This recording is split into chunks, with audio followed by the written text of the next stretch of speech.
سیدنا سالم بن عبید جو اصحاب صفا میں سے تھے بیان کرتے ہیں کہ رسول اللہ صلی اللہ علیہ وسلم کی بیماری میں آپ صلی اللہ علیہ وآلہ وسلم پر غشی طاری ہوئی. جب افاقہ ہوا تو آپ صلی اللہ علیہ وسلم نے پوچھا کیا نماز کا وقت ہے؟ لوگوں نے کہا جی ہاں. تو آپ صلی اللہ علیہ وسلم نے فرمایا بلال کو کہو وہ اذان دے اور ابو بکر کو کہو کہ وہ نماز پڑھائیں. پھر آپ صلی اللہ علیہ وسلم پر دوبارہ غشی طاری ہو گئی. جب افاقہ ہوا تو آپ صلی اللہ علیہ وسلم نے فرمایا کیا نماز کا وقت ہو گیا؟ لوگوں نے عرض کی، ازواج مطہرات نے کہا جی ہاں. آپ صلی اللہ علیہ وسلم نے فرمایا بلال کو کہو اذان دیں اور ابو بکر کو کہو نماز پڑھائیں. سیدہ عائشہ نے کہا یا رسول اللہ میرا باپ ابو بکر بڑے رقیق القلب ہیں، وہ آپ کی جگہ جب مصلی پہ کھڑا ہوں گے تو وہ اس کو برداشت نہیں کر سکیں گے، نماز نہیں پڑھا سکیں گے، روئیں گے کہ یہ دن بھی ہم نے دیکھنا تھا. تو آپ صلی اللہ علیہ وسلم کسی اور کی ڈیوٹی لگاتے ہیں. تو آپ صلی اللہ علیہ وسلم کو غصہ آیا. آپ نے فرمایا اپنی بیویوں سے تم اور ان عورتوں کی طرح ہو جو یوسف کو دیکھنے کے لیے جمع ہوئی تھی. دیکھیں اتنا آپ کو غصہ آیا اپنی بیویوں پہ کہ میں جب کہہ رہا ہوں تو پھر تم لوگ یہ آگے سے آرگومنٹ کیوں کر رہی ہو؟ ابو بکر کو کہو نماز پڑھائیں. پھر آپ صلی اللہ علیہ وآلہ وسلم نے دوبارہ کہا بلال کو کہو اذان دیں، ابو بکر کو کہو نماز پڑھائیں. پھر سیدنا بلال کو اذان کہنے کا کہا گیا اور سیدنا ابو بکر صدیق رضی اللہ تعالیٰ عنہ علیہ السلام نے نماز پڑھائی. جب جماعت کھڑی ہو گئی تو آپ صلی اللہ علیہ وسلم نے فرمایا کیا جماعت کھڑی ہو گئی ہے؟ ازواج مطہرات رضی اللہ عنہن وعلیہم السلام نے کہا جی ہاں. تو آپ صلی اللہ علیہ وسلم نے فرمایا میرے لیے کوئی ایسا آدمی دیکھو جس کا سہارا لے کر میں جا سکوں. پھر سیدنا بریرہ رضی اللہ تعالیٰ عنہ اور ایک اور شخص سیدنا علی بن ابی طالب رضی اللہ تعالیٰ عنہ، دوسری روایتوں میں آتا ہے، ان کے سہارے سے آپ صلی اللہ علیہ وسلم جو ہے وہ تشریف لے گئے مسجد میں. سیدنا ابو بکر صدیق کو دیکھا کہ وہ صحابہ کو نماز پڑھا رہے ہیں تو آپ صلی اللہ علیہ وسلم ان کی جانب آگے بیٹھ گئے. سیدنا ابو بکر یہ دیکھ کر مصلی سے پیچھے ہٹے. آپ صلی اللہ علیہ وسلم نے ان کو روک دیا یہاں تک کہ نماز سے فارغ ہو گئے. آپ صلی اللہ علیہ وسلم نے ان کے پیچھے نماز نہیں پڑھی، نماز صرف ایک شخص کے پیچھے ہی آپ نے پڑھی ہے، عبد الرحمن بن عوف رضی اللہ تعالیٰ عنہ. وہ صحیح مسلم میں حدیث ہے. اس روئے عرض پہ اور کوئی شخص ایسا نہیں جس کے پیچھے آپ صلی اللہ علیہ وسلم نے کبھی نماز پڑھی ہو یا کسی نبی نے کسی امتی کے پیچھے پڑھی ہو سوائے عبد الرحمن بن عوف کے. صحیح مسلم میں حدیث موجود ہے. پھر جب نبی صلی اللہ علیہ وسلم اس دنیا سے رخصت ہو گئے تو سیدنا عمر نے فرمایا میں کسی شخص کو نہ دیکھوں کہ وہ یہ کہے کہ رسول اللہ فوت ہو گئے، میں اپنی تلوار سے اسے قتل کر دوں گا. یہ بخاری میں الفاظ نہیں تھے، یہ سنن نسائی الکبریٰ میں. اس پہ لوگ خاموش ہو گئے کیونکہ وہ ان پڑھ قوم تھی. اس سے پہلے ان میں کوئی نبی مبعوث ہی نہیں ہوا تھا، اس لیے ان کو یہ تجربہ نہیں تھا کہ نبی بھی فوت ہو سکتا ہے. لوگوں نے کہا اے سالم نبی صلی اللہ علیہ وسلم کے صحابی ابو بکر کو بلاؤ. میں ان کی طرف نکلا، میں نے مسجد میں ان کو پایا. انہوں نے فرمایا کیا رسول اللہ وفات پا چکے صلی اللہ علیہ وسلم؟ میں نے کہا کہ سیدنا عمر ابن خطاب کہہ رہے ہیں کہ میں کسی کو یہ کہتے ہوئے نہ سنوں کہ رسول اللہ فوت ہو گئے ورنہ میں اسے قتل کر دوں گا صلی اللہ علیہ وآلہ وسلم ورضی اللہ تعالیٰ عنہ وعلیہ السلام. انہوں نے میری کلائی پکڑی اور چل پڑے یہاں تک کہ آپ صلی اللہ علیہ وسلم کی میت مبارک کے پاس گئے. آپ صلی اللہ علیہ وسلم پر جھکے، آپ صلی اللہ علیہ وسلم کے رخ انور کو چھوا اور بوسہ دیا، یہاں تک کہ انہیں یقین ہو گیا کہ آپ صلی اللہ علیہ وآلہ وسلم دنیا سے تشریف لے جا چکے ہیں. پھر سیدنا ابو بکر صدیق نے وہاں آیت تلاوت کی، سورہ الزمر آیت نمبر 30، انک میت وانہم میتون. اے نبی آپ کو بھی مرنا ہے اور آپ کے مخالفین کو بھی مرنا ہے. صحابہ کرام نے پوچھا اے رسول اللہ صلی اللہ علیہ وسلم کے ساتھی، اے یار غار سیدنا ابو بکر صدیق رضی اللہ تعالیٰ عنہ علیہ السلام، کیا رسول اللہ فوت ہو گئے ہیں صلی اللہ علیہ وآلہ وسلم؟ انہوں نے کہا ہاں. تو لوگوں نے جان لیا کہ صحیح بات یہی ہے. پھر صحابہ کرام نے پوچھا اے اللہ کے رسول صلی اللہ علیہ وسلم کے ساتھی، کیا رسول اللہ صلی اللہ علیہ وسلم کی نماز جنازہ بھی ادا کی جائے گی؟ کیونکہ بعض لوگوں نے کہنا جنازہ کوئی نہیں ہوا. تو سیدنا ابو بکر صدیق نے کہا جی ہاں. پھر صحابہ نے پوچھا ہم آپ کی نماز جنازہ کیسے ادا کریں؟ انہوں نے فرمایا لوگ اندر حجرے میں داخل ہوں، تکبیرات پڑھیں اور دعا کریں، پھر وہ باہر آ جائیں، پھر دوسرے لوگ جائیں، یعنی گروہ در گروہ داخل ہوں، امام کوئی نہیں ہوگا. یہ میں انشاءاللہ بتا بھی دیتا ہوں امام شافعی کا قول اس کانٹیکسٹ میں. صحیح بخاری میں 4 تکبیرات بھی ثابت ہیں میت کے اوپر اور صحیح مسلم میں 5 تکبیرات بھی، دونوں سنت ہیں. اہل تشیع صرف 5 تکبیرات والی سنت پہ عمل کرتے ہیں، اہل سنت 4 والی پہ بھی کرتے ہیں. اور شیخ زبیر علی رحمہ اللہ تعالیٰ کے جنازے پر 5 تکبیرات کہی گئی اور ہر تکبیر کے ساتھ رفع الیدین بھی کرنا ہے اور سلام آخر میں ایک طرف ہی پھیرنا ہے، دائیں طرف. بلند آواز سے بھی جنازہ ثابت ہے لیکن عمومی عمل آہستہ آواز کے ساتھ ہے، سرن. تو انشاءاللہ موقع ملا، ویسے تو میں نے بتا دیا نماز جنازہ کے اوپر ریسرچ پیپر اہل سنت پاک .com پر رکھا بھی ہوا ہے. صحابہ کرام نے پوچھا اے اللہ کے رسول صلی اللہ علیہ وسلم کے ساتھی کیا رسول اللہ صلی اللہ علیہ وسلم کو دفن بھی کیا جائے گا؟ انہوں نے کہا ہاں۔ صحابہ نے پوچھا کہاں تدفین ہوگی؟ انہوں نے کہا جس جگہ پر رسول اللہ صلی اللہ علیہ وسلم کی روح کو اللہ نے قبض فرمایا ہے، یعنی وہ چارپائی مبارک، وہاں پر اس چارپائی کے نیچے قبر کھودو، کیونکہ بلا شبہ رسول اللہ صلی اللہ علیہ وسلم کی روح کو پاکیزہ مکان میں قبض کیا گیا۔ تو لوگوں نے جان لیا کہ صحیح بات یہی ہے۔ اس کے بعد ثقیفہ بنی ساعدہ والا چکر ہوا، ابو بکر و عمر وہاں پہ چلے گئے۔ مسئلہ نمبر 55B میرا دیکھ لیں، وصی رسول کون ہے اور حدیث قرطاس کا تحقیقی جائزہ، وہ ڈیٹیل طلب ہے۔ اور یہ جو رافضیوں کی طرف سے کہا جاتا ہے کہ نبی صلی اللہ علیہ وسلم کے جنازے میں ابو بکر و عمر شریک نہیں ہوا ہے، بالکل جھوٹ ہے۔ کہتے ہیں میت چھوڑ کے چلے گئے تھے، ان کو کفن و دفن اور غسل بھی نہیں دیا، تو وہ ابو بکر نے دینا بھی نہیں تھا، وہ تو اہل بیت نے دینا تھا۔ سیدنا ابو بکر نے خود بھی کہا کہ اہل بیت دیں۔ مولا علی علیہ السلام اور سیدنا فضل ابن عباس رضی اللہ تعالیٰ عنہ علیہ السلام نے غسل دیا تھا۔ تو ظاہر ڈیوٹیز بانٹی ہوئی تھی، وہاں پر فتنہ ثقیفہ بنی ساعدہ میں کھڑا ہونے لگا تھا۔ تو یہ ایک ڈیٹیل طلب لیکچر ہے 55B مسئلہ نمبر، آپ دیکھ لیں تو آپ کو انشاءاللہ پتہ چل جائے گا۔ اسی حدیث سنن نسائی الکبریٰ کی اس کا ایک طریق شمائل ترمذی میں ہے 397، یہ بھی شیخ زبیر زئی رحمہ اللہ تعالیٰ کی تحکیم کے ساتھ شمائل ترمذی چھپ چکی ہے، 417 احادیث ہیں 417، اس میں 397 نمبر ہے کہ لوگوں نے پوچھا رسول اللہ صلی اللہ علیہ وسلم کے ساتھی یہ بتائیے کہ آپ صلی اللہ علیہ وسلم کی نماز جنازہ کس طرح ادا کی جائے گی؟ تو ابو بکر صدیق رضی اللہ تعالیٰ عنہ نے کہا کہ لوگ حجرے میں داخل ہوں گے، تکبیرات پڑھیں گے، درود پڑھیں گے اور دعا کریں گے۔ یہی ہوتا ہے، تکبیر کہی جاتی ہے، اس کے بعد دوسری تکبیر کے بعد درود، پہلی تکبیر کے بعد سورۃ الفاتحہ، پھر دوسری کے بعد درود، اور تیسری میں پھر جو ہے وہ دعا مانگی جاتی ہے۔ ثنا ثابت نہیں، پہلی تکبیر کے بعد سورہ فاتحہ اور سورت ملانا ثابت ہے۔ پھر وہ باہر آ جائیں گے، اسی طریقے سے باقی لوگ بھی داخل ہوں گے۔ اسی لیے تو 3 دن لگ گئے نا جی۔ منڈے کو چاشت کے وقت صبح کے وقت ڈیتھ ہوئی، اور بدھ کی رات کو آپ صلی اللہ علیہ وآلہ وسلم کو دفنایا گیا۔ اسی کانٹیکسٹ میں امام شافعی کا قول ہے صحیح سند کے ساتھ، سنن الکبریٰ البیہقی میں 6698 نمبر ہے، جلد 4 اور پیج 30 پہ۔ ابن عباس کہتے ہیں سب سے پہلے مردوں نے جنازہ پڑھا، جوک در جوک قافلوں کی شکل میں اندر گئے اور دوسری طرف سے باہر نکلے۔ اس کے بعد عورتوں نے جنازہ پڑھا، اس کے بعد بچوں نے جنازہ پڑھا۔ اور اس کے ساتھ امام بیہقی نے امام شافعی کا قول صحیح سند سے نقل کیا ہے اسی نمبرنگ کے اندر، کہ وہ کہتے ہیں کہ صحابہ کرام یہ نہیں چاہتے تھے کہ نبی صلی اللہ علیہ وسلم کے جنازے کی نماز کا کوئی امام بنے، کیونکہ وہ آپ صلی اللہ علیہ وسلم کی عظمت کا اظہار چاہتے تھے کہ آپ کی میت کی موجودگی میں بھی کوئی شخص مصلی امامت پہ کھڑا نہ ہو۔ یہ پروٹوکول دیا گیا آپ صلی اللہ علیہ وآلہ وسلم کی میت مبارک کو بھی، کہ آپ کی میت کی موجودگی میں بھی کسی نے مصلی پر نہیں کھڑا ہوا۔ انڈیویجول نماز جنازہ ادا کی گئی، تکبیرات بھی، درود شریف بھی، دعائیں بھی پڑھی گئیں انڈیویجول، پہلے مردوں نے، پھر عورتوں نے، اور پھر بچوں نے۔ اسی کانٹیکسٹ میں جامعہ ترمذی اور سنن ابن ماجہ میں حدیث ہے، مشکات میں 5963 ہے، اور سنن نسائی الکبریٰ میں 7122، کہ جب صحابہ کرام میں اختلاف ہوا تو سیدنا ابو بکر صدیق رضی اللہ تعالیٰ عنہ نے کہا کہ اللہ تعالیٰ اپنے نبی کی روح کو وہیں پر قبض فرماتا ہے جہاں پر اللہ پسند کرتا ہے، لہٰذا آپ صلی اللہ علیہ وآلہ وسلم کی قبر مبارک آپ کی اس چرپائی کے نیچے کھودی جائے۔ بعض اصحاب نے کہا کہ آپ کو بیت المقدس لے جاتے ہیں جہاں 4000 انبیاء کی قبریں ہیں، بعض نے کہا بقیع غرقت لے جاتے ہیں، لیکن سیدنا ابو بکر صدیق نے کہا کہ میں نے نبی صلی اللہ علیہ وسلم سے یہ بات سنی ہے کہ اللہ تعالیٰ نبی کی روح وہیں پر قبض کرتا ہے جہاں وہ پسند فرمائے۔ تو جب اللہ تعالیٰ کے نزدیک یہ پسندیدہ جگہ ہے، اور وہ ایسی پسندیدہ ہے، ریاض الجنہ ہے، بخاری اور مسلم کی حدیث ہے، میرے گھر سے لے کر میرے ممبر تک جنت کے ٹکڑوں میں سے ایک ٹکڑا ہے، نبی صلی اللہ علیہ وسلم جنت کے ٹکڑے میں دفن ہے۔ مسئلہ نمبر 5 میرا حیات النبی کے اوپر ریکارڈڈ موجود ہے، تو جسے شوق ہو تو وہ دیکھ سکتا ہے، باقی ڈیٹیلز اسی میں موجود ہیں۔ اور سیدنا ابو بکر صدیق نے کہا کہ نبی صلی اللہ علیہ وسلم کی قبر مبارک یہاں پر کھودو، حجرہ عائشہ کے اندر کھودی گئی، آج اسی حجرہ مبارک کے اوپر گنبد خضرا ہے۔ باقی ڈیٹیل مسئلہ نمبر 54C اور D میں دیکھ سکتے ہیں۔ قبر رسول صلی اللہ علیہ وسلم کی حاضری سے متعلق فرقہ وارانہ نظریات کا تحقیقی جائزہ۔ بس اب ہمارا لیکچر انشاءاللہ 15 منٹ کا ہی رہ گیا ہے، اگلی صرف 3 حدیثیں مختصر باقی ہیں۔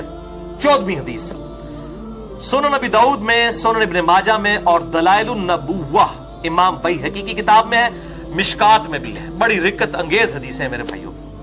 5948 مشکات میں اما عائشہ کہتی ہیں کہ جب نبی صلی اللہ علیہ وآلہ وسلم کو غسل دینے کا ارادہ کیا گیا تو یہ معلوم ہی نہ ہو سکا کہ آپ صلی اللہ علیہ وسلم کے کپڑے اتارے جائیں یا نہ اتارے جائیں. صحابہ کے لیے بہت بڑا ڈیسیژن تھا کہ آپ صلی اللہ علیہ وسلم کے کپڑے اتارے جائیں یا انہی کپڑوں میں غسل دیا جائے. صحابہ ٹینشن میں آگے. اور اما عائشہ کہتی ہیں چنانچہ اللہ تعالیٰ نے اسی وقت اصحاب کے اوپر نیند طاری کر دی اور اس قدر نیند طاری کی کہ ان کی ٹھوڑیاں سینوں کے ساتھ لگیں, یعنی وہ چاہتے ہوئے بھی اپنی اونگ کو روک نہ سکے. اور اسی اونگ کی حالت میں حجرہ عائشہ کے کارنر سے ایک نامعلوم آواز کسی فرشتے کی ہوگی سنائی تھی کہ اللہ کے نبی کو ان کے کپڑوں سمیت غسل دیا جائے, کپڑے کوئی نہ اتارے. اللہ اکبر. اور پھر صحابہ اکرام علیہم رضوان نے, اہل بیت نے, سیدنا علی اور فضل ابن عباس رضی اللہ تعالی عنہما نے آپ صلی اللہ علیہ وآلہ وسلم کو کپڑوں سمیت غسل دیا. اور اما عائشہ کے الفاظ ہیں کہ اگر یہ آواز ہمیں پہلے معلوم ہوتی تو ہم نبی کی بیویاں خود نبی صلی اللہ علیہ وسلم کو غسل دیتی, لیکن ہمیں یہ بات پتہ نہیں تھی. تو نبی کی بیویاں بھی اہل بیت ہیں لیکن غسل کی سعادت ان کے حصے میں نہیں آئی بلکہ مولا علی اور فضل ابن عباس رضی اللہ تعالی عنہما علیہم السلام کے حصے میں آئی.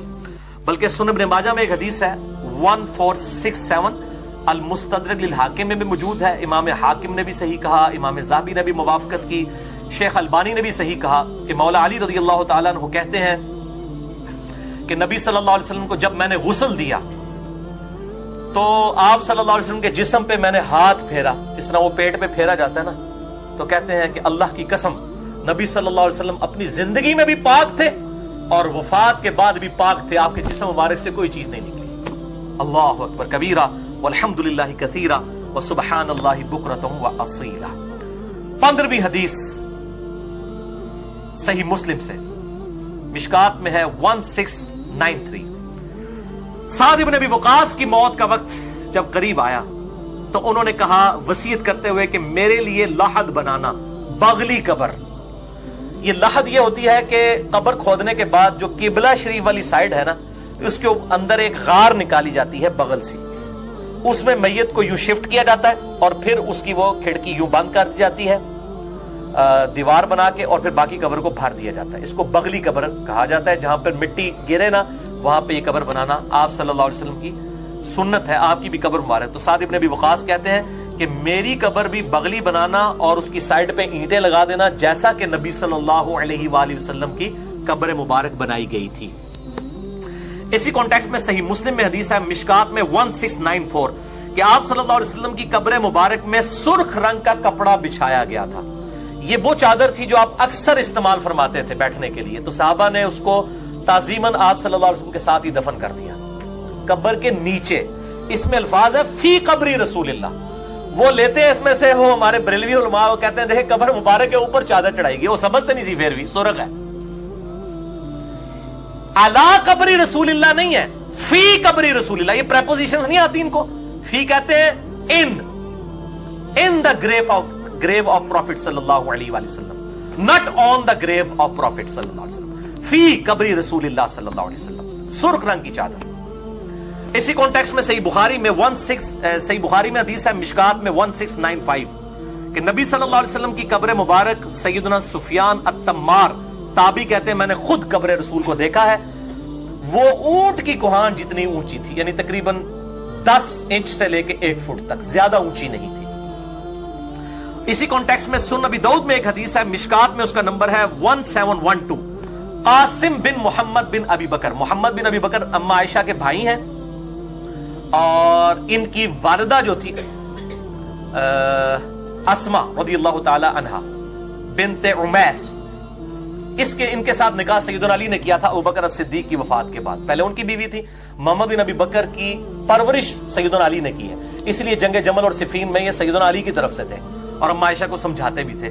جب سیدہ عائشہ پہ کتے بھونکے اس وقت بھی جا کے اما عائشہ کو جا کے ان کے خیموں میں سمجھایا کہ میری بہن کی کس طرف تم جا رہی ہو. ہر بعد میں سیدہ عائشہ پہ روتی تھی اور میں نے جنگ جمل پہ بھی ڈیٹیل لیکچر دے دیا, مسئلہ نمبر 59A, اور جنگ جمل صفین نہروان پہ مسئلہ نمبر 101 ہے, اہل سنت پاک.com پہ آپ دیکھ سکتے ہیں. تو ان کا بیٹا تھا قاسم بن محمد بن ابی بکر, ان کی پھپھو لگتی تھی سیدہ عائشہ, وہ